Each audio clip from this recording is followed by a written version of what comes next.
What's good, everybody? This episode of the podcast is sponsored by DistroKid. They are the go-to for digital music distribution and the easiest way for musicians to get their music onto Spotify, iTunes, Amazon, TikTok, YouTube, and more. They offer unlimited uploads, and artists keep 100% of their earnings, getting your music onto platforms and into stores 10 to 20 times faster than any other distributor. They help with cover song clearance, automatic splits, and they offer all kinds of tools and templates to help you get the most visibility for your releases. I dig this company and appreciate their business model that offers more features and tools than any other distributor while doing it at the most affordable price for solo artists, bands, DJs, studio artists, and any other creators that are making music or producing music in their home, and they offer label services as well. They've got 3 different tiers that they offer to creators that start as low as $22.99 a year. That's just $1.92 a month. And even their top tier is only $7.50 per month. And the best part about DistroKid sponsoring the podcast is they are offering Dan Cable Presents listeners 30% off their first year of service with DistroKid, making their affordable prices even cheaper for you. I will put that discount link in the episode notes. It will also be in my Instagram bio. Big shout out to DistroKid for sponsoring this podcast for more than 3 years now. Much appreciated. Now let's get into the episode. Looking down at the corner of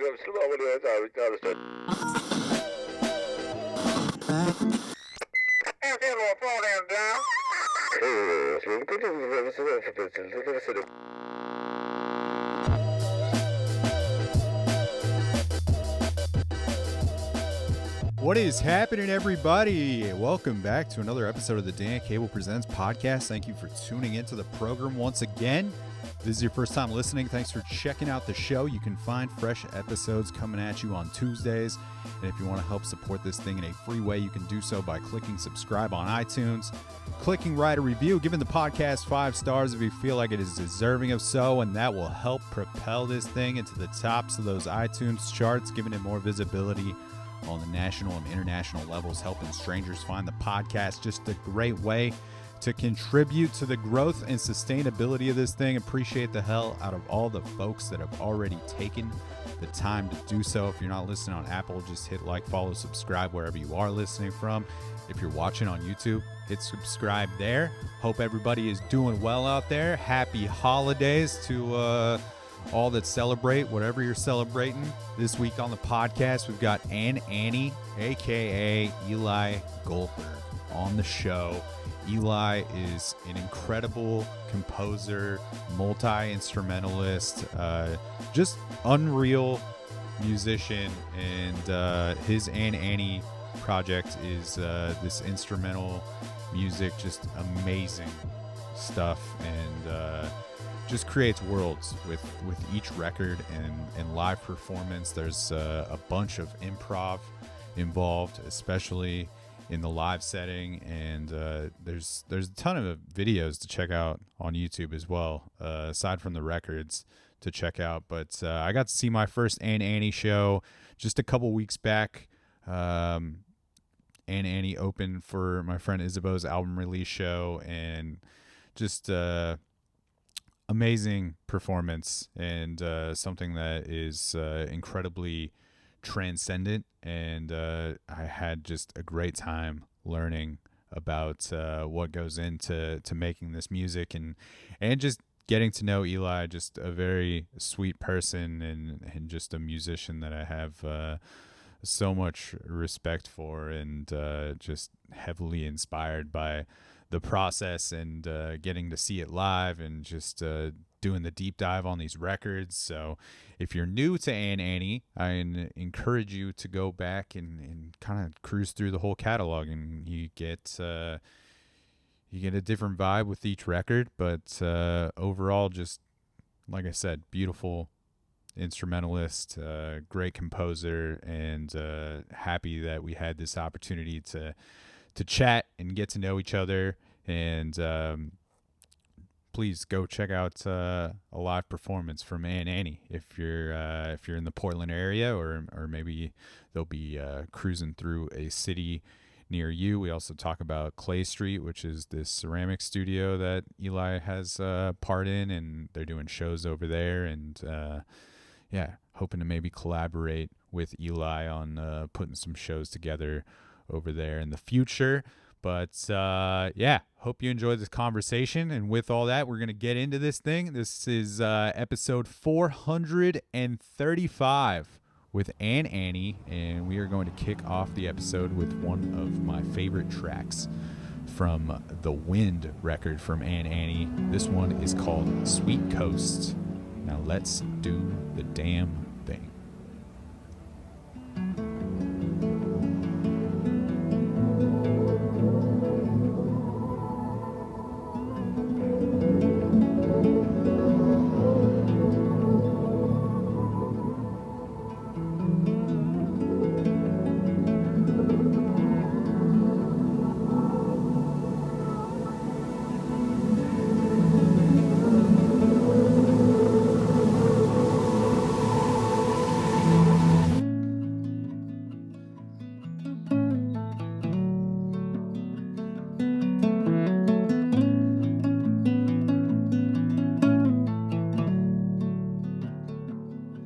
But yeah, tuna melts were a big part of my life in like 2022. Okay. Blue and I were living together.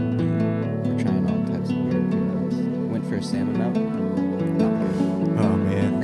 Yeah. Opposite. Of that doesn't sound great. It was like teriyaki salmon too. I feel like anytime I've like gambled on doing like a salmon scramble or something like that, it's always like not that sounds been. scary. It's not.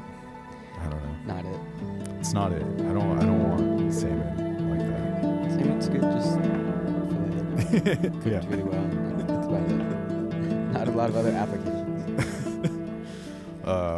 Well, now that I understand your tuna preferences, your fish preferences, Eli, very excited to have you Yeah, likewise. on the mics.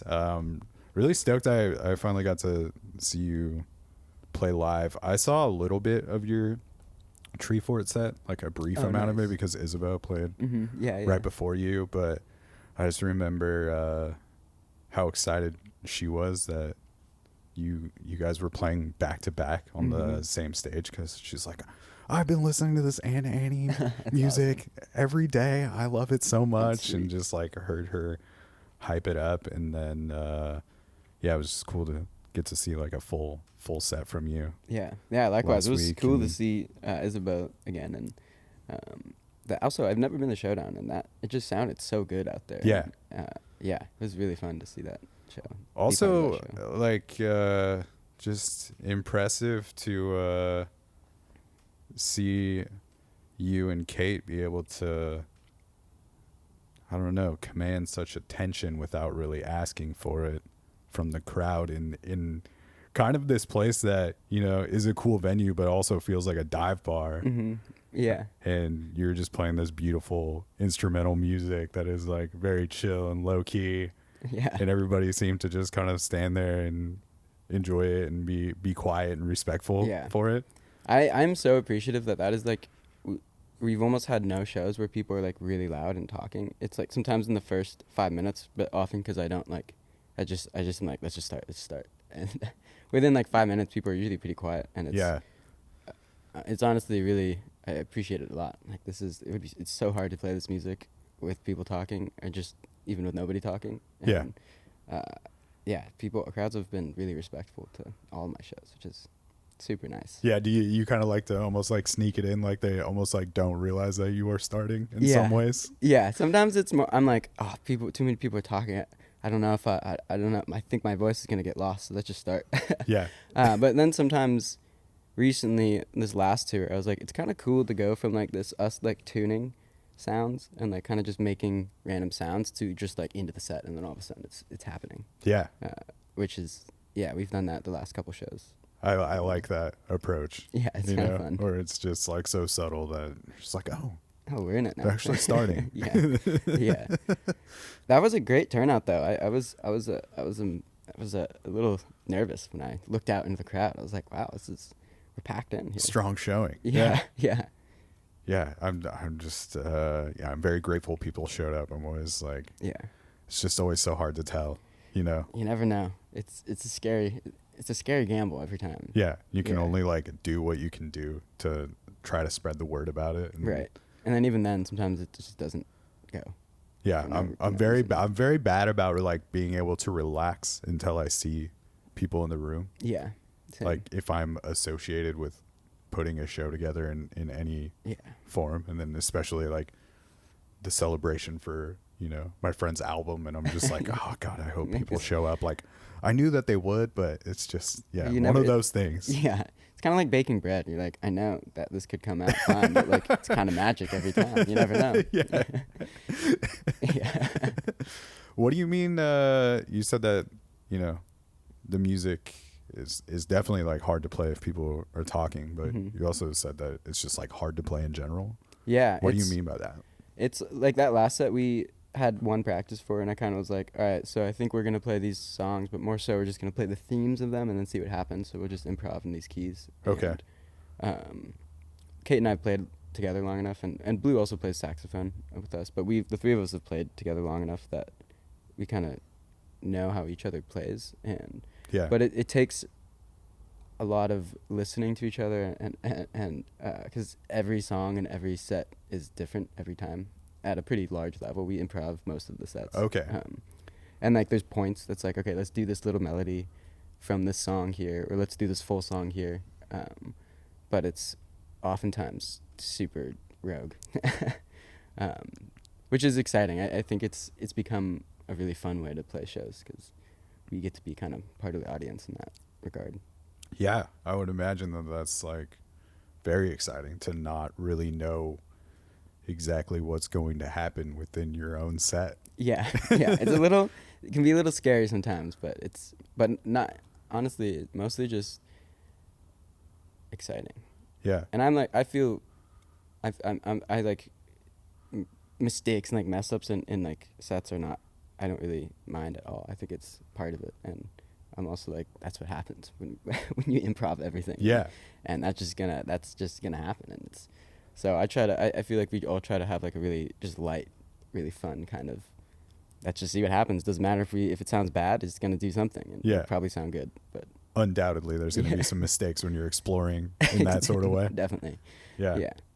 Yeah. What do you feel? Do you feel like there are? I'm always curious with people that play music that has a lot of elements of improvising, Mm-hmm. especially in the live setting. But do you feel like there's always things to help you keep tethered to like the song at its core, or Mhm. like, you know, not really knowing where things are going? Is there always like something you can find to like bring you back in some way? Yeah, I think.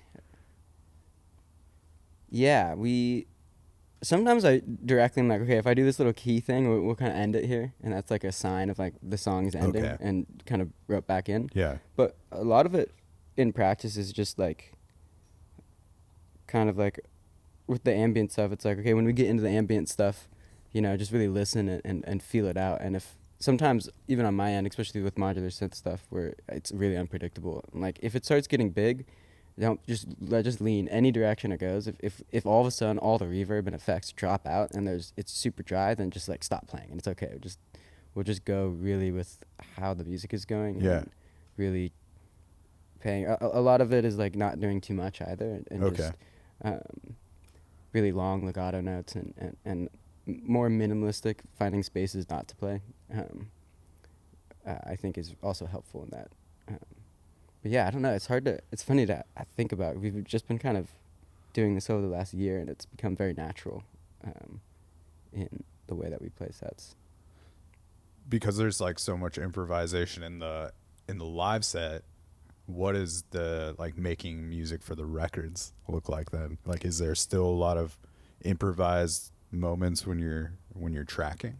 Yeah, definitely. It's recently I'm working on a song right now that I'm hoping to record with a full orchestra, and that one is super structured, and I'm Okay. like writing the sheet music, which don't know how to write sheet music. This is a new exploration. Okay. But yeah, that one is super structured, but some of the other ones, and usually my recording process / writing process is very tied in. I kind of write while I record. Okay. And I usually do all the parts myself, and then have whoever's playing with me just kind of do whatever they want with them. I'll play them the track and be like, this is the recorded part, but if you feel like you want to do something else, Kate or Blue, I don't play saxophone or cello very well. Yeah.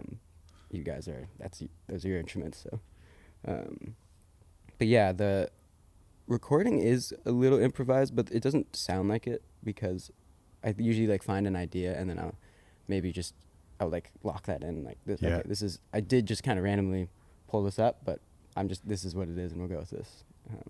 Yeah. Yeah, I love the records so much just because it feels like you can fall into them so quickly. Like they just take you somewhere pretty immediately. Thanks. Yeah, I feel like the seeing it live does the same thing.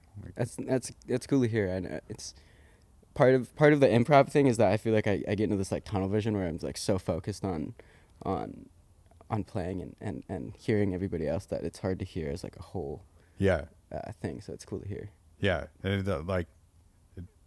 it feels like I think you're just if you're there to listen, it just feels like it's easy to go on the journey with you. So it's also nice. Very cool to like learn that you are also like maybe taking that journey for the first time. Yeah, definitely. Yeah, there's it's honestly it's such a lovely experience sometimes, especially when we're on tour and we like get kind of practice and it comes a little less improv-y, but we have these moments where like we'll get to the end of the song and I'll be like, wow guys, that was awesome. And we'll all kind of be like, dang, that was a really good one. What happened? That was awesome. And there was we started doing a thing in our tour sets called the Rogue Song, which is a completely improv song where we don't practice it at all. Okay. We don't even have anything. I just start playing something on piano and we just all fall into it. And we actually wrote one of the songs off the current record I'm working on by doing that. And also just, again, a fun little thing for us. Yeah. Yeah. Yeah, that's also like what I love about those elements of improvisation happening in a live set is watching band members kind of be blown away by or just surprised about what someone played that night maybe. Yeah. And it just being this special thing that just happened that time. Yeah. Are you often recording live sets for that reason in some form? I'm not good at that, but Kate manages to find a spot to put her phone in voice memo. Yeah. Like every single set. She has a drive, I think, with all of the shows we've ever played on tour. Yeah. And the full voice memo of the set, which is pretty awesome. And we'll like listen sometimes in the car and be like, wow, this is much better than I thought it was actually. Yeah. Which is fun. Is that usually helpful to you in any way to listen back? Yeah, I think on like a confidence-based thing, it's like, oh, okay, yeah, this is sounding like, awesome. Yeah, we were playing a song. Yeah, this is that like Rogue song wasn't super Rogue. Or sometimes I'm like, all right, guys, let's not do that one again. Yeah. That was interesting, but usually that's like never happened. Honestly, it's mostly I'm like, I shouldn't have done that piano part. You guys did a good job, but I kind of dropped it on that one. Yeah. But yeah, I think I don't tend to like to listen to the sets. I don't know. I think I get a little self-conscious, and also I'm like, I don't know, like we're about to play this. I don't want to. I want to keep it fresh and like, and kind of just show up to the show and then see what we do. But it's really nice to look back and be like, that was such a great show. Let's listen to it again. Yeah. But there's like a boundary there for you as well of like not wanting to overanalyze. Yeah. Because I definitely do that with everything else in my life. Like, let's, where can we take the overanalyzing down? Yeah. If the recorded stuff does feel like it often maybe feels like one take or something, That's cool.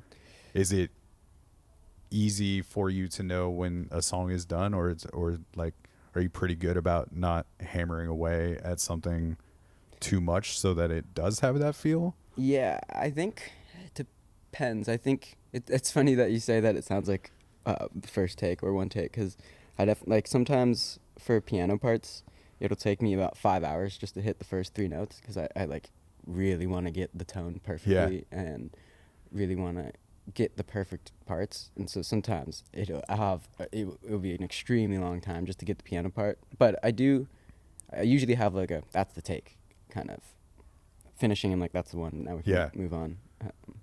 But yeah, I think that trying to get the bass track, which is usually either guitar or piano, like really solid and exactly how I want it, generally takes the most amount of time, and then everything else kind of is one take after that. But you can cruise through like hours of perfecting that sound and still like have the energy to hit a take after. Yeah, it can be tough. There is a time when sometimes I'm like, I can't, I have to go. This is too long. My brain is starting to hurt. And I'm starting to just play badly now. Yeah. There was one time that what song was it? I think it was With Violet that I was trying to play the piano part and I couldn't get it, and then I like took down all the recording gear from my piano and I was like walking out the door and I was like, I'm just gonna play piano just for fun. And then I like kind of figured something out and I was like, and mic's back up, and then I just hit the take right then and it was like, there it is. Glad that I stayed for an extra hour to do this. But yeah, I think I can be a little too perfectionist in the tone of the piano. But yeah. Do you think it's also, I mean, you're doing all these recording on your own, right? Yeah.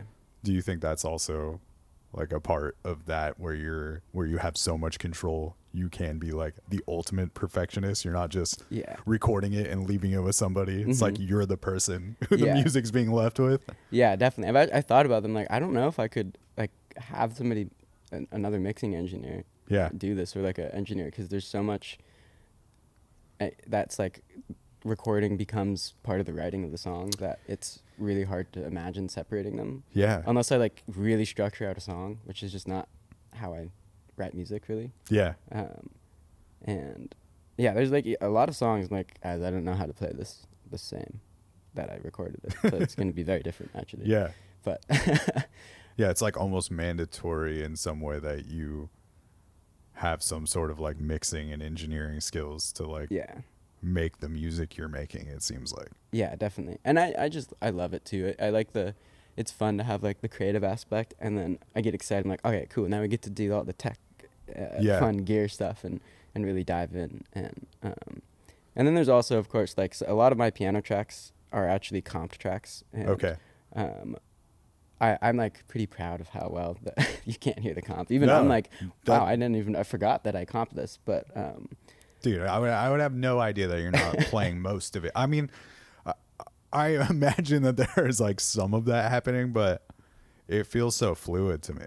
Yeah, I try to. Part of why sometimes it takes me so long to record is because I'm like, I don't want to comp this. I want to get it in the one take. And which almost never happens because there's like, I'm like, the ending of that was beautiful. I want just this last 2 seconds, or like the intro I really like, so I'm gonna take the intro. But usually it's just like it's just one cut, and yeah. Each record feels, like it's definitely like it seems like you've carved out a sound for sure, but it feels like each one of them builds a very different world. Nice. Do you feel like that world building is like happening as much in the mixing and editing stages as it is in the composing? I think definitely, yeah. I like for instance, by morning, I was listening to a lot of country music during that time, and so I kind of mixed in like a 70s country style. Okay. And then this last record, I was listening to a lot of classical music, and I mixed in a very classical way and just used classical techniques. But I kind of like putting in more modern producing techniques with the classical stuff. And then the current record I'm working on is very like Wurlitzer kind of sweet. Also, 70s. I really like 70s recording chain, so I have a 70s recording chain and all the tape too. But yeah, I really like using mixing to create different textures and different spaces when you listen. Yeah, it definitely always seems to like capture a feel. Like even if it's like this really beautifully composed music, it just feels like there are some raw elements to it, like maybe that 70s style of recording, or just like that reel-to-reel tape feel to it. Yeah, I love the tape feel is just, it's so hard to beat, I think. And yeah, I like the raw feeling. I've tried to do less mixing on some of my tracks and really just where it's necessary and leaving stuff actually raw if I can. Yeah. Do you feel like that's just kind of developed with time? Like your ear Yeah. is just like, oh yeah, like just because I can and have the ability to tweak and mix, like doesn't mean that I always need to. It's like the leaving space thing. Yeah, definitely. I'm like, less is more sometimes. And I've been getting into mastering too for other people. And like, less is certainly more in mastering sometimes. And like finding that balance of how much. And I think it's also, I've gotten better at recording. So my tracks are just better recorded. I don't need to mix as well. That makes sense. Or as much, which is awesome. Was this project or your own music your entry into learning how to record? My first experience recording, I had this solo project called Sad Rad, and I like recorded. I had a drum set in my room when I was in high school, and I recorded like a full band, indie band. I don't know why in quotations. Definitely not. It's just an indie band. it was quote unquote. There's indie nothing nothing to quote there. It's definitely just classic Portland indie style music with some synths. Yeah. But yeah, I would be up until like 6 a.m. really trying quietly recording stuff to like this little Tascam Porta 2 cassette recorder. Yeah. And that was when I was like, wow, I really like recording. Although, yeah, I've been recording for so long. My first experience was my really close friend Tristan, who Blue and I and Avery actually were all in a band together in middle school. They kind of brought me into recording, and I would just go over to their house and they'd be working on some music, and I would just be watching them and in like kind of like a mentorship way, but also we were just best friends. So but that was kind of my first, oh, this is really cool, and look what you can do, and I want to do all this stuff too. And yeah, I was in like 6th grade. Definitely fascinated by it. Yeah, immediately. Like you wanted to awesome. Like figure out how to also do it. Yeah. 6th grade, you said? Yeah. Damn. Yeah. We had a. That's so cool. I don't know if you know Blue. I've mentioned him a couple times. Blue's plays sax like and plays in Johnny's Day. Yeah, he plays bass and sax in Johnny's Day. And then he plays saxophone with me too. I've never met Blue, but I've seen Blue play music. Also a very big Johnny's Day Out fan. Heck yeah. Like I've gotten to see one of those sets, and I got to see that before I saw you do your Ain't Anything. Yeah, I love Johnny's Day Out is really fun, especially on the other side of I'm like, yeah, I love to play guitar rock as opposed to thinking about improv piano. It's so nice to just kind of not necessarily turn off my brain, but like just be in a different space that's not as intensely improv based. Yeah. Those feel like really different to you. Yeah, doing definitely. those performances and the writing of the music. Yeah, for sure. And honestly, I'm like, I tell people in the band too, I'm like, guys, I'm not good at guitar, so I'm playing easy parts because I don't want to be on stage stressed out. I'm trying to have fun. I just want a chill time. Yeah. But yeah, Blue, Avery, and I and Tristan were had a band in middle school throughout high school called the Castaway Kids, and we had some cool shows. We sold out the Holocene, and actually we sold out the Holocene twice, I think. And, okay. We were like, I was like, guys, don't go to college, just go. We could do this. So you were raised here? Yeah, I was born here. I tried to live in Denver for a second. Okay. No, it was a bad experience. And came back, but yeah. What was the like all ages scene like growing up here? Like, were you able to go to a lot of shows? Honestly, no. I feel like yes. It wasn't bad, but it was kind of on the way out. I remember in my like middle school, high school times, the last, I forget what it's called. It wasn't Blackwater, but was there the Satyricon place? Is that maybe here? I think I feel what is there? There is an all ages venue I always hear about. Like before I moved here, I moved here in 2013. Okay. Yeah. Okay. So that would have been right when I was like going to all ages shows. I think. Okay. I would have been 14 at the time. And yeah, I just remember a couple of the like really cool all ages venues closed down. But I mean, I still went and saw shows at like the Crystal and Rose. Okay. I felt like I got out a lot. But then now being of drinking age, I'm like, there's so many. I can't not believe how much cool music is out here that Yeah. I was not able to access, honestly. But you were always going to shows as Yeah. a kid. Yeah, I definitely was. It was something that I enjoyed as a kid a lot. What was the early exposure to playing music? I guess the earliest time that I was like, music is really cool is listening to classical music on the way to school, and in element when I was like in kindergarten through middle school. My sister and I always asked my parents to put on the classical station, and I remember I really fell in love with soundtracks and just epic classical music. Yeah. And that's always kind of been in the background for me. That makes sense. I feel like you can feel that cinematic nature to the music that you make. Yeah. You know? I don't know. There's something about soundtracks, and the first song I ever learned was Legend of Zelda. Okay. My babysitter, when I was like 4 or 5, came over and she was showing me, and I was like, that's so cool. I didn't even play the game until like 10 years later.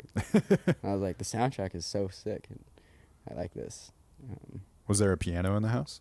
I had a little Casio, like 48 key, very Okay. small piano that, I mostly learned on. First instrument? Mm-hmm. That? Yeah. First instrument was piano when I was like 5 when I started learning.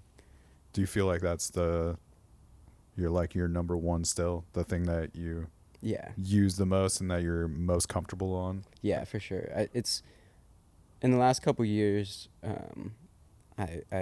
it's been a really cool experience to be like, wow, this doesn't feel like with guitar, I'm like, I really have to like think about where my everything, like, all right, what am I doing with my hands? What is this note? And with piano, it feels so much more natural, and like I can just, it's more of a feeling, and I just kind of know where things are, and it's not so heady. I can just kind of play. Yeah. Which is such a cool experience, and I'm like, man, this is what it's like, I guess, when I see really impressive guitar players just rip it. I'm like, is this what it's like? This is cool. Yeah. I like this. Yeah. Yeah. Is there still something special about an actual piano? Like, I know that you like to fuck around with like the modular synths Mm-hmm. and like other instruments, but is there something special about For sure. the purity of a piano? Or I think it's the most beautiful instrument. It's also probably the most inaccessible instrument. And you just can't like bring it around. It has to live wherever it is, pretty much. And you have to have a good amount of money to get a nice piano, or just find a free one, I guess. But actually, when I got signed to my label, the first thing I did was buy a grand piano. So I was like, man, I've always wanted to have a grand piano, and I guess this is now the time. And it's definitely one of the most, I'd say, emotional instruments, along with actually cello. I've been learning cello recently, but there's something so gorgeous about the way that piano sound, and this is why I get stuck in the like, I gotta get the perfect tone, because I hear how beautiful it sounds, especially with mics up. I'm like, all right, I can't just not do this justice. I gotta get it perfect. Especially, I love to play softly, and sometimes I'll be going for it. I'm like, too soft, no note. So there it goes. But yeah, I think it's such a emotional instrument. Yeah. Do you feel like it just also has like helped you learn the dynamics of other instruments, the way that it's played, and the touch that you have to express things on it? Yeah, for sure. Yeah, especially the touch. And I also think maybe tempo-wise, it's with my music a lot, there's no tempo or meter. It's all over the place. And I think because you have a piano that has a lot of attack, and, but then it can be really legato too. You can really kind of morph the tempo, I guess, with that, and fill the spaces or not. And I think that's kind of an interesting thing that also is dynamic too. But. Yeah. On the flip side, like what do you love about the modular synth world, and like what do you get out of that? I think honestly something similar in the fact that it can be a really emotional instrument too, and I think more so with piano or with modular synth, there's like a feeling of just seeing what happened, like letting it go and being like, all right, I don't know what's gonna come of this, but it could be really beautiful. Yeah. And then in like more structured patches and making it more of like a keyboard instrument, you can also just dial in. You have so much control over the sound that you can really dial in these really beautifully emotional, dynamic parts with even more precision. That's kind of weird, but with more control, just because you have modular synths give you control over every parameter generally of the sound, which is super cool. Do you get a lot of questions of what the fuck is that when you're playing that thing live? Definitely less so. I used to. I feel like people are kind of privy to what modular synth is these days. Yeah. I also have been not playing with it live a lot recently. But yeah, more so like people who know what modular synth is coming up and being like, "Can I see your rack and ask you some questions about these?" Which is always fun. I enjoy that. Yeah. Yeah, but definitely in the beginning of playing live, there was a lot of like, what is that thing? Yeah. I have toured with somebody that has a pretty wild modular synth rig, and I feel like that was always like, what is that guy doing? He just looks like a scientist over there plugging wires in. Yeah. I feel like he's let me mess with it a lot, and I still like just have no idea how to explain to people like what this thing is, other than telling them that you just have more control, like you were saying, like you can be even more precise because you have this thing like broken down into so many components. Right. Yeah. Which is, and then everything can affect each other, which is really exciting. Yeah. The way that somebody described it to me one time, which I thought was fun. They were like, modular synth is kind of like Legos blocks, and each like module is like a different Lego block that does a different thing, but they all connect to the same thing. They all share similar attributes, but they do slightly different things and are for different things. Yeah, it tripped me out when my buddy Antoine was just like, you have to actually plug a wire in just to make it not make noise. Right. Yeah. There's a lot of funny things like that. Yeah. The oscillators are always on unless you are just droning. Unless you plug 4 different modules into it. Yeah, that was when I first got into modular, I like sold all of my instruments and like saved up for a really long time to get one module. And then I was like, oh wait, I can't really do that much of this. I got to get 2 other ones. Dang it. That's how they get you. Yeah. And then, I know. And then I was like, and then now I'm roped in. There goes my wallet. Euro rack. Yeah, exactly. Yeah. I try. The funny comment I get a lot is people are like, they come up, they're like, you're the reason I get into modular. And I'm like, oh, I'm sorry. Is your wallet doing okay? And they're like, no. I'm like, yeah, that's how it goes. Yeah, man. I've watched that happen in that band. Like, just like 3 other people have modular synth rigs now. And it's just like, cool. Enjoy that. Yeah. I keep with my small rack because I'm like, I don't need, if I get something bigger, it's not a question of will it get filled? It's what is it going to get filled with? Because it will be filled. Absolutely. Yeah. What do you like about instrumental music as far as expressing yourself that way? And like, do you feel like you can express as much through the emotion of instrumental music as you could with lyrics? That's a good question. I think part of it is that I was singing a lot in that indie band. Okay. But I stopped enjoying hearing my voice. Like you were fronting some of the songs and yeah. Yeah, I sang all the songs. Okay. And I don't know. It's just like I don't like hearing my voice anymore. Yeah. And again, there's something I think for me extra special about reaching this similar emotional place with instruments and music and like creating vocal parts with different instruments and melodies. Yeah. That is super special to me when it happens. Yeah. Do you feel like you can always express what you're trying to, I guess, like without the lyrics? I think yes. Yeah. I think so. I think part of why sometimes it's really hard for me to write music is because it's a very feeling based thing, and if something isn't reaching that at like a pretty high emotional level for me, it's hard for me to be like, all right, time to work on this song. Yeah. It feels really, especially because I don't like to do like a lot of super complex parts in my playing. I really like slow playing with space kind of stuff. So Yeah. if it's not like really hitting emotionally, I'm like, all right, and this is just 3 super simple chords that I'm playing. Not very interesting. Yeah.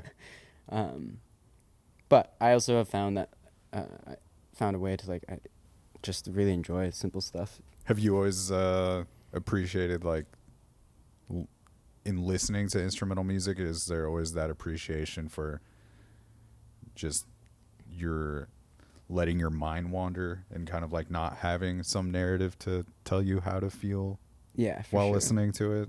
Yeah, definitely. I think part of what's cool about instrumental music is that you can listen to the same song twice in different emotional states or like different places, and it can mean super different things. Yeah. Which I think is cool.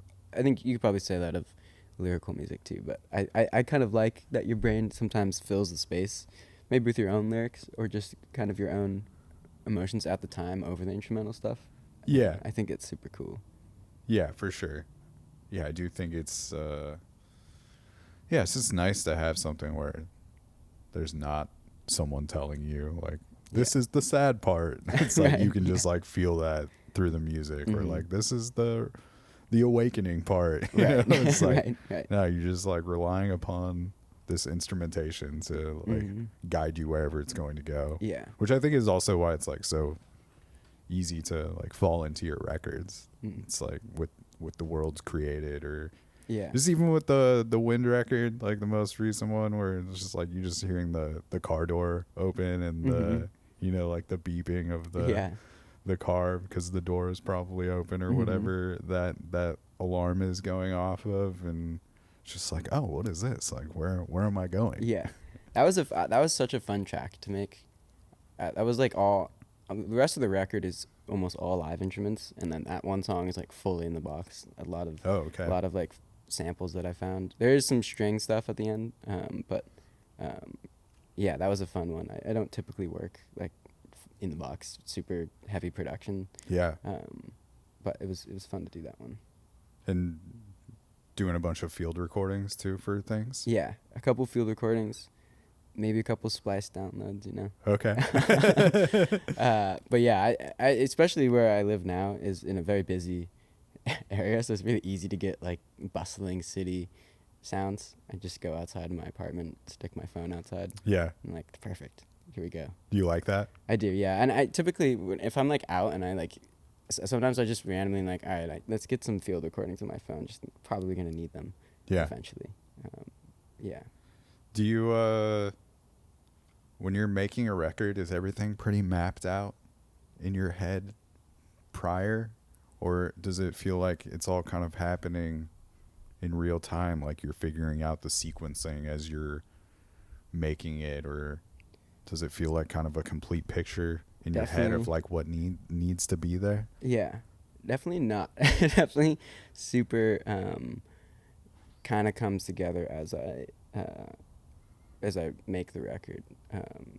And I think something that actually helps me structure sometimes on the flip side of that is sometimes I'll write all of the track names that I think I'm going to want, even if I don't actually have tracks for them. And then it kind of, that in tandem with like, oh, here's 3 songs that I'm done with that I want to be on the record, can kind of start to shape the record. And then towards the end, it does feel more structured. And sometimes I'll just fully replace a couple songs because I, for some reason, usually will finish the record and then like a month later whip out 3 awesome songs. I'm like, why? I should have put this on the record. Whoops. But yeah, that's how that goes. Yeah. Does it I don't know, like what do you maybe like attribute to creating the seamlessness of the records, since it's not always super planned out? Yeah, that's a good question actually. I think a lot of it is like kind of how my life has been in the year, and honestly a lot of my albums are sort of a reflection of that. Yeah. And certainly definitely the music I listen to, I've noticed that if I like listen to a certain genre of music, I will sort of, that kind of comes out in my music, my own music. Yeah.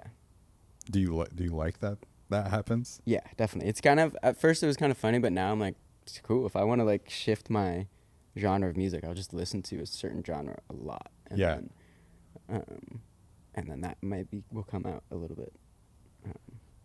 But you feel like the sequencing is always like a puzzle to bringing the record together. Like, do you enjoy that part of the process? Yeah, definitely. I really, especially when there's more tracks laid out, it's pretty fun to do the sequencing, and I like making the titles a lot. For some reason that's a enjoyable part of it for me. Yeah. Especially because it is instrumental, so they could really be anything, and trying to find a word or two to like sum it up for me is kind of fun. Yeah. Sometimes.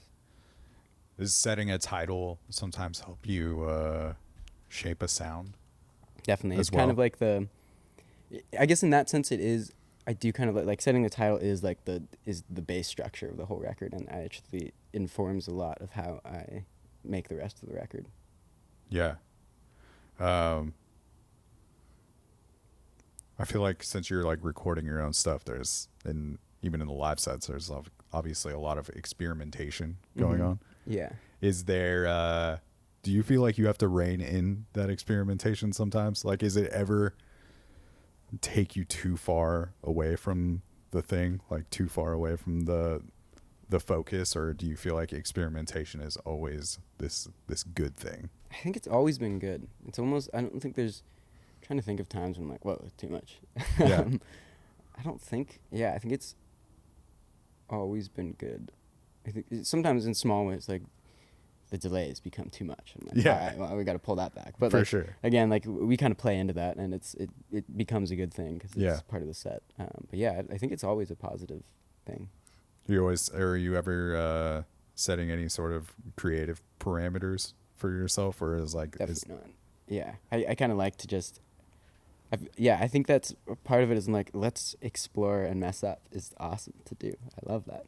That's how we find out what doesn't work. yeah. And then sometimes you find out it does work in a different context, and it's super cool. But I think, I don't feel like, or actually this next record, I actually am limiting myself.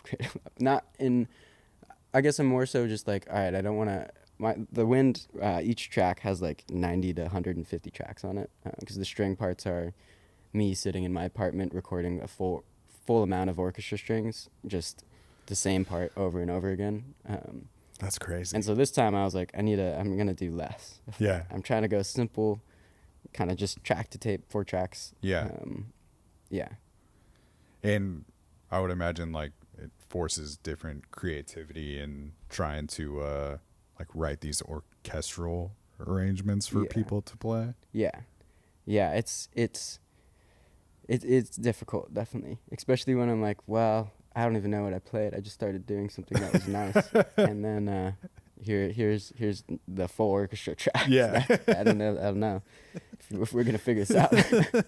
Yeah, it's a funny experience playing with the ensemble, because I'm like, I don't know, guys. Sorry, this is really difficult. Just do what you're gonna do, and it's gonna sound good. But Yeah. Or just your approach to making music, are you kind of never thinking about how it's going to translate live? yeah, I think that's something that I think we previously chatted. I was like, I kind of want to shift my live set. I'm trying to like think about it more live. Okay. And think about how it could be played live. Only until this year, my sets were like fully improvised and I didn't play any tracks that I'd recorded. I just played like 30 minutes, no stopping, pretty ambient. But since last year, I've been trying to play songs from the record and recorded songs, which does kind of, now this record particularly that I'm working on, I'm really trying to think about it in a live sense that I can really translate well live. Yeah. Do you think that's also just because the way you like to keep things fresh for yourself, or like the recorded projects are just a very different thing than what you feel like you're getting out of the live sets? Yeah, definitely. Yeah, they feel separate in a way, but similar. And yeah, definitely. Where do you feel like your fascination for learning different instruments came from? I don't know. I think it's just, part of it's honestly the cinematic stuff, because I hear such cool instruments in these like epic cinema sounds, and I'm like, I wanna do that. That seems cool. Yeah. And then there's just something so satisfying to me about hearing a sound, being like, I want to try to make that sound, and then being able to do that physically is super cool and exciting. Yeah. Yeah, and then being able to like translate that into recording and be like, cool, now I can like have the sound that I really like to hear, and I can produce it myself and throw it on the record wherever I want. Yeah. It's exciting. Just no limitations in that way. Of Yeah. Like you can just pick up the thing and learn how to play it and record it. Yeah. And if you need a better player, Yeah. you have like these people you can call upon. Mm-hmm. Yeah. Yeah. Exactly. And sometimes I'll like do the bass tracks for like the string stuff. I'll do all the easy bass tracks, and then I'll have somebody come in and do the like principal cello parts. Yeah. And like do a lead part that can come out more. Yeah. Just no barrier in like Yeah. communicating your ideas though in Yeah. that way. Mm-hmm. Yeah. But yeah, it's also fun to just be in the recording studio by myself and be like, all right, cello, okay, let's do some viola now, and maybe some clarinet here, and it's just fun to like be able to pick up all these different things and do them. It makes it very what's the word, diverse in the feeling. The recording process feels very keep doing quotations for some reason.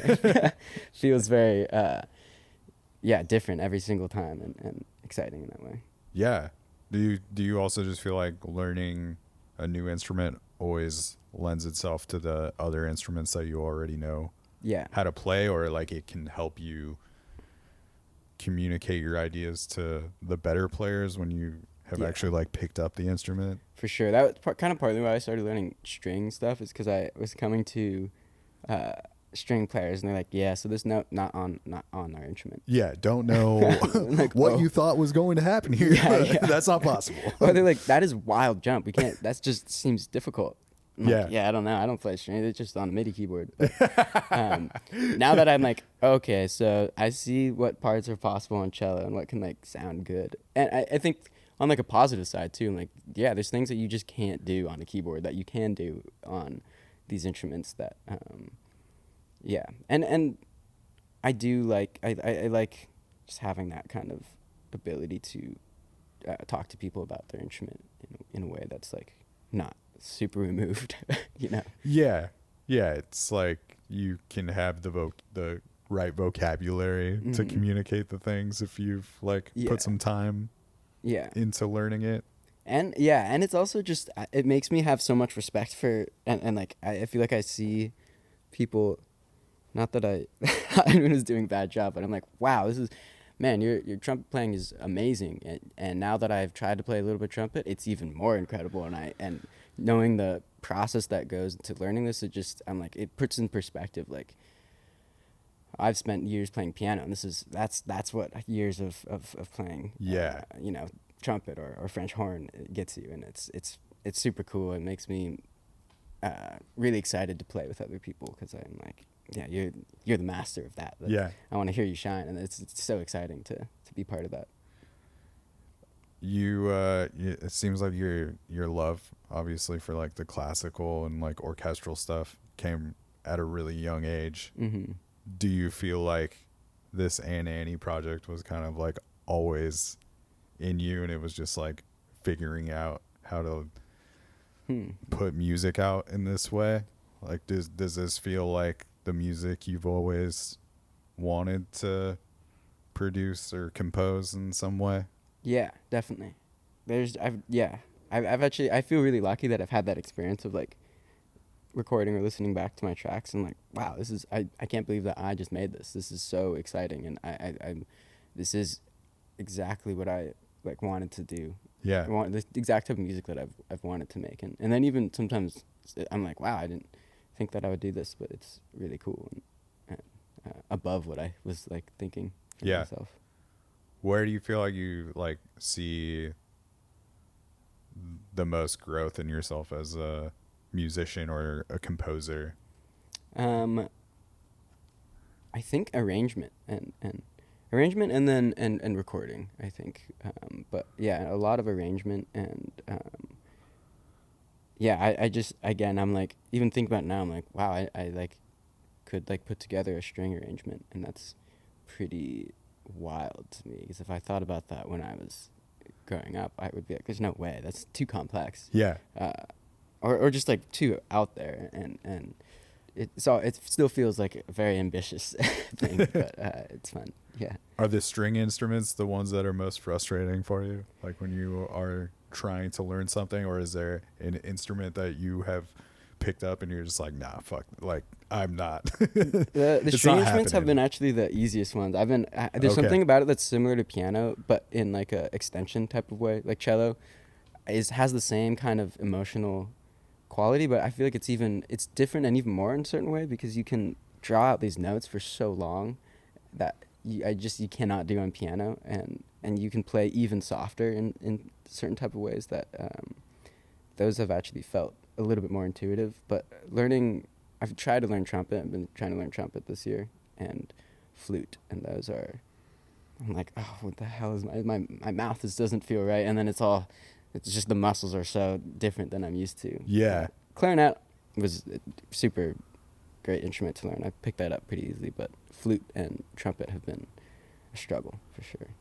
Yeah. What do you feel like the struggle of those are, or like why is it so different from, like, I get why it's so different from keys or like strings, but like why was clarinet so much easier, or like I think it's the embouchures, honestly, because the clarinet embouchure is pretty straightforward, but I don't know. I think the trumpet just certainly feels different. I think it's also that trumpet is really loud, and I live in an apartment. I'm like, you guys already hear me enough playing bad strings all the time, and I don't want you to be exposed to my bad trumpet playing also. But yeah, I think it's such a different instrument than flute has been a little easier.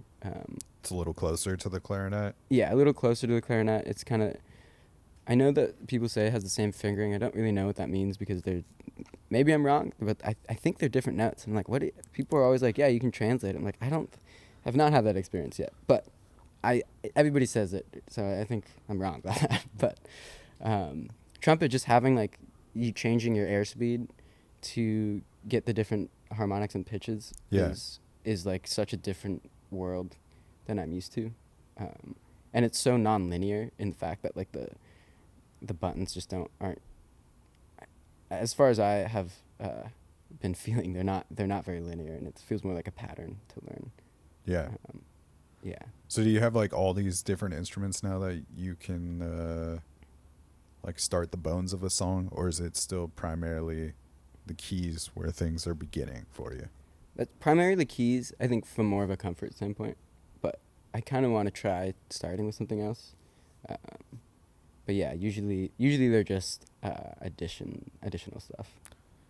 Is there always like a vision in your head when you're making music, like because you like cinematic stuff so much, or will you ever like throw something on and play music to it to start ideas? Actually, I do that a lot.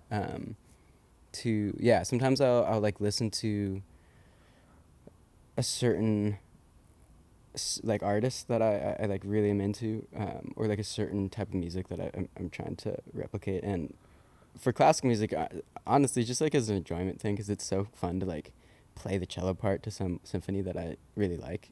I do that a lot because it's so cool to hear full symphony, and then you're also playing the cello part or the clarinet part. Yeah, definitely do that. Yeah. You have that ceramic studio. Yes, yeah. Clay You're Street. doing a lot of clay work yourself? I'm not. I'm really bad at clay work, actually. It's very difficult. I've thrown one pot. Okay. It started out about this big, and then it took me so long that it's turned out to be about the size of a tennis ball, maybe. So it's really hard stuff, but it's really cool to be around the two ceramicists who I run the shop with, Sam and James. Okay. And we've known each other for a pretty long time, but yeah, it's cool to be around their art, and we're planning on making an instrument someday with ceramics and something else, but yeah. So did you just end up around that because of your friends then, or kind of?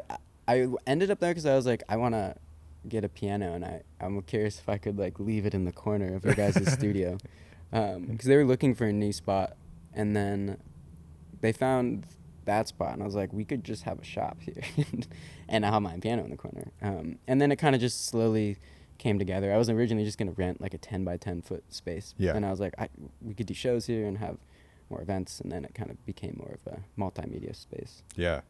Does it always feel good to you to be around other artists in that way, like people making different forms of art? Yeah, for sure. Yeah, and it's fun to like come. I live super close to my studio, and I'll walk over to the ceramic studio now after recording a bunch, and just to like get out of my head. And it's fun to go over and be like, what are you guys up to? And I ask a lot of questions of them. I'm like, what is this, and why are you doing that? And it's fun to hear from them and just hear what they're passionate about too. It's fun. Have you been engineering other people's sessions since you've gotten so many reps in making your own music? I have. I'd love to do more. I like was trying to do that a lot last year, and then I overwhelmed myself and just stopped working on a bunch of stuff because I was like, wow, I took on too much and I'm getting burned out. But I want to move into doing production work, and I'd love to like go to somebody's studio and like help them arrange or do or like even be a mix engineer. I think that'd be so fun. And honestly, if we did this with Johnny's. I don't know if you've seen some of the Johnny's Day Out videos in the house that we all used to live in. And I was recording a couple other people in that house, and it was like if I was living in a house, I'd love to start like almost like a Tiny Desk kind of, Dijon styled house, do a song in the house. But obviously in the apartment, it's not gonna fly as much. But yeah, I'd love to. I'm like, I have all this knowledge, I have all this gear. Yeah. I want to like share it and like in an accessible way, because I remember a part of what felt hard to like make music is not knowing the knowledge or being kind of held back by like the gear and like how to like enter into a recording. And I really love being part of like somebody hearing their idea back at them in like a way that's really fitting or more to what they thought. It's such a cool experience to be part of helping somebody like realize their musical vision in that sense. And would love to definitely do more of that stuff. Do you feel like you always take away a lot too working with other people when you go back and make your own music, even if it's not in that style, or even stepping away and doing Johnny's Day Out stuff maybe? Like does that always give you a fresh perspective? Or definitely. On like a selfish note, I'm like, this is cool, I'm learning all these new things, and I'm watching somebody do something else in a technique that I've never thought of before. This is awesome. And also again, just to like not be hearing my own stuff is really nice. Like, get me out of my head a bit. Do you feel like you've developed some sort of style? I mean, I know sounds like it's mostly improv for the live show. But do you feel like you've developed some sense of like what your approach is to being a band leader? I think that's been a struggle, to be honest, because I feel I'm not good at sometimes being like, can we try it this way though? Because I don't really like telling people what to do at all. And my like, I guess leadership style is to just like create. I just like to create spaces where people can feel comfortable to explore their creativity. And which is why I love the improv stuff. 'Cause I'm like, this is our time to just like, as musicians, all like on the same level, just to like try out new stuff in a live setting. And I think it's really cool to create that space for with other people. And so I think my band leader style is try to be more hands off, and more so just guiding with other folks. Yeah, and you're obviously like inviting these people to play with you that you really trust their instincts as musicians, and that they're going to do the thing that is going to serve the song or the experimentation that you guys are going down with together. That's something I say a lot. I'm like, I really like the choices that the people that I play music with make, and like I just think it's really cool to see people like really get into it and make beautiful stuff, maybe not even knowing that that's what was going to happen. Yeah. But do you feel like you're still like, maybe there's a part of you that is trying to develop like what that boundary is to say like, hey, we should try it this way, or like, but not interrupt the creative flow of things? Yeah, it's hard because with like, especially with this new record, which I'm like, I'm trying to really structure out a little bit more. Sometimes it's hard to be like, let's shift into super structured, and honestly a lot of that's because I don't play music that way, and I'm like, yes, I'm asking you guys to play the same part when the bass piano part is not going to be the same at all. I don't even know what I'm doing. So as like a group effort, I'm like, I don't know if I'm going to be able to pull this one off.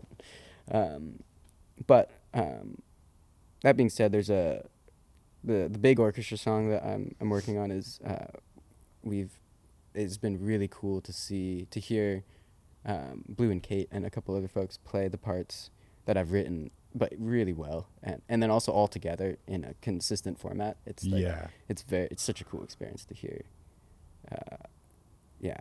orchestral players playing my music. I've almost cried sometimes. I'm like, oh my gosh, and it's like distracting me when I'm playing. I'm like, wow, this is too much. I can't believe I'm hearing this.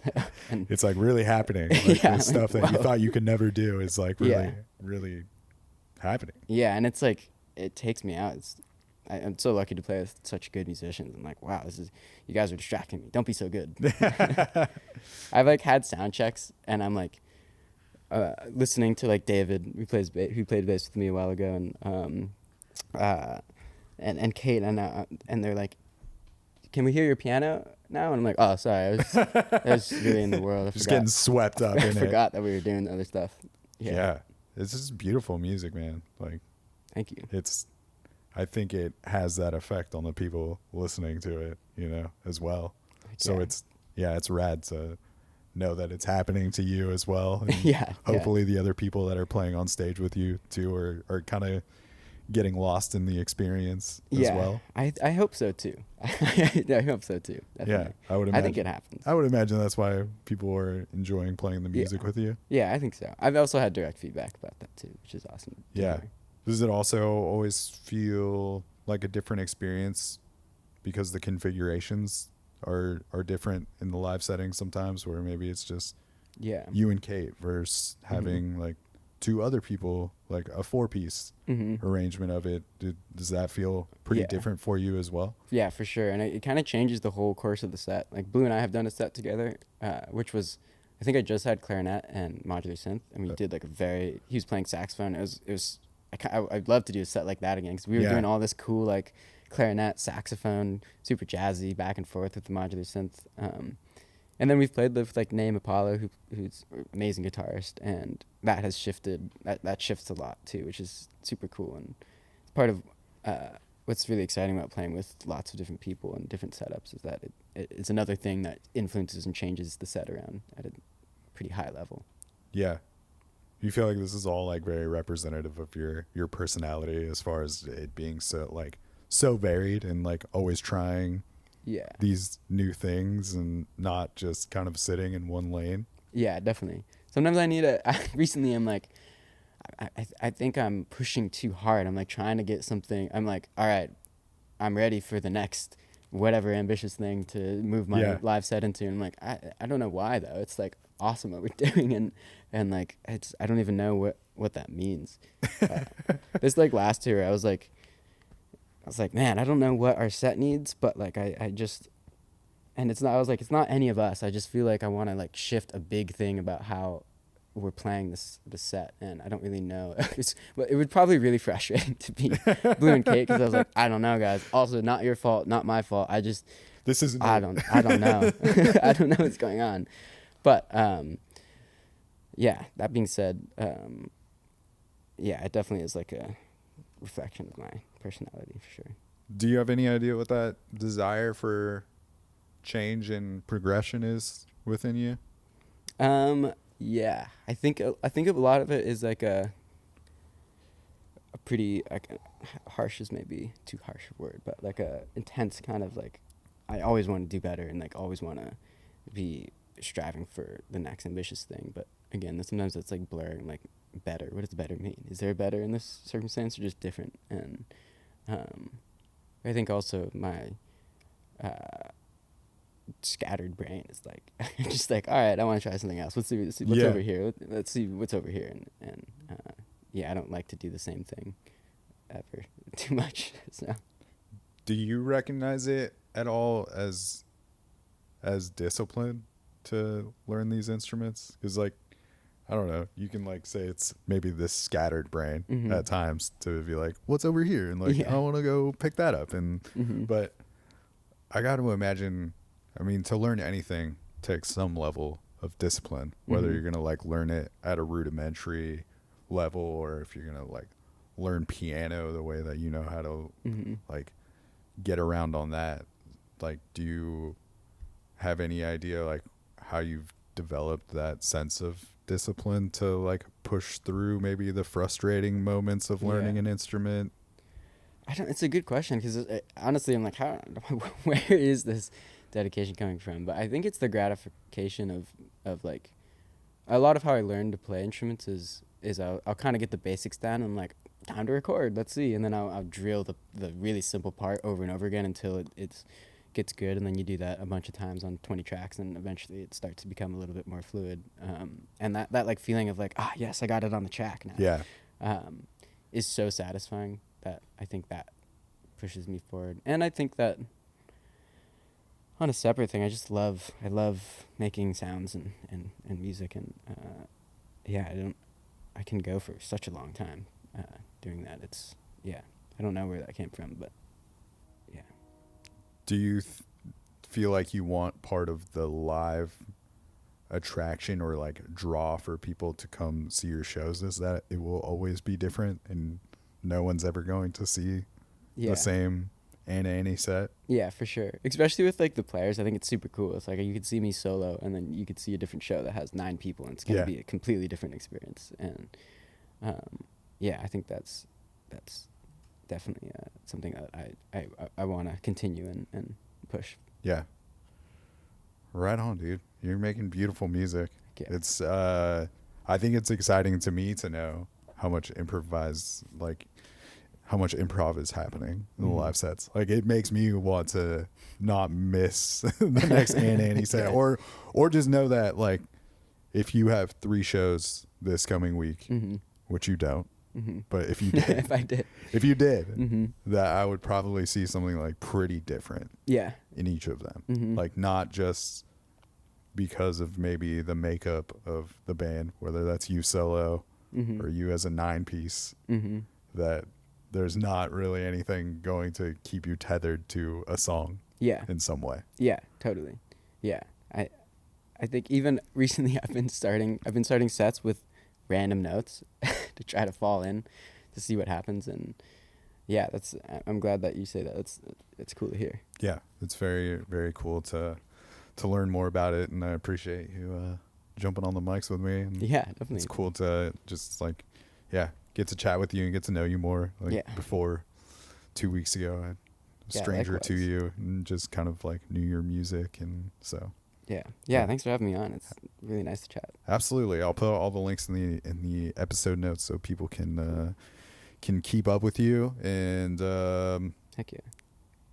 I saw online that it says that the vinyls are sold out, but is that a true thing? There are some left. They are sold out in my brain because I have not updated the website, and I need to go do a little inventory count.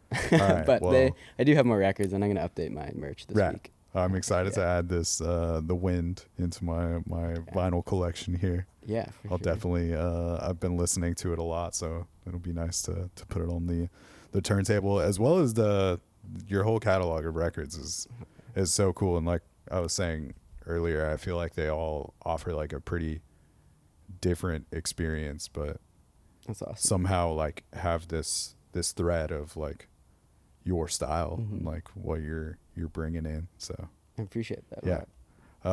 Eli, we end every episode of the podcast with the guest saying the tagline for the show, which is Nice. "It's a program."